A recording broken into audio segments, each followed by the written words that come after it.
మహబూబాబాద్ జిల్లా డోర్నకల్ మండలం ములకల్పల్లి గ్రామంలో వరద బాధితులకు నిత్యావసర సరుకులను సత్యవతి రాథోడ్, మాలోత్ కవిత పంపిణీ చేశారు. ములకల్పల్లి గ్రామంలో వరదలో మునిగిన ఇళ్లను, పంటలను, ధ్వంసమైన బ్రిడ్జిని పరిశీలించారు.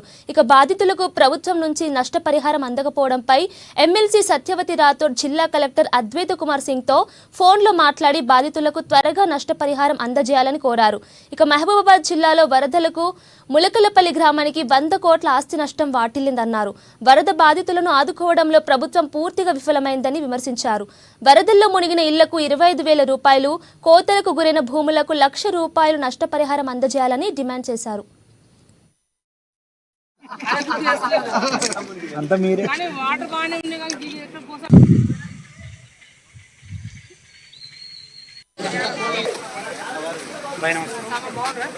మహబూబాబాద్ జిల్లాలో అత్యధికంగా నష్టపోయిన గ్రామం ఏదంటే ములకల్పల్లి గ్రామం అనేది స్పష్టంగా కనపడుతుంది. బ్రిడ్జి కావచ్చు, మీ పంట పొలాలు కావచ్చు, మీ ఇళ్లలో 125-130 కుటుంబాల్లో మీ దయనీయమైన పరిస్థితిని చూస్తే మాత్రం కళ్ళ కట్టడి కనిపిస్తా ఉంది. ప్రత్యేకత ఒకటే అనుకుంటే మన ఉత్తు చేతితో పోవడం కాదు. పదవుల్లో లేకున్నా, వాళ్ళ కేసీఆర్ గారి ప్రభుత్వం లేకున్నా కష్టాల్లో ఖచ్చితంగా ప్రజలందరూ కూడా ఆదుకోవాలి, ఇబ్బందుల్లో ఆదుకోవాలి ఉద్దేశంతో వారు స్వతహాగా వెంటనే డోర్నాకలో మన మన్యు అన్న వెంటనే 125 మందికి గాను వాళ్ళకు పప్పులు, ఉప్పులు కనీసం ఒక 5-6 రోజులకైనా వాళ్ళు భోజనం పెట్టగలగాలి. మనం వెంటనే కూడా డోర్నాకలో బ్యాగులు తయారు చేయించి కూడా ఇవాళ ఎమ్మటి ఇప్పుడు తెప్పించడం జరిగితే మేము ఇస్తాం. అంటే మధుగా చెప్పినట్టు ఏంటంటే మేము ఉడతా భక్తి మాకు తోచినంత కొద్దిగా మా సొంత డబ్బులతో, ఇది ప్రభుత్వం ద్వారా టీఆర్ఎస్ పార్టీ ద్వారా ఇవాళ సత్యవతక్క స్వయంగా కూడా వారికి డబ్బులు పెట్టి వాళ్ళు తీసుకురావడం జరిగింది. అది మీకు తెలియవస్తాం.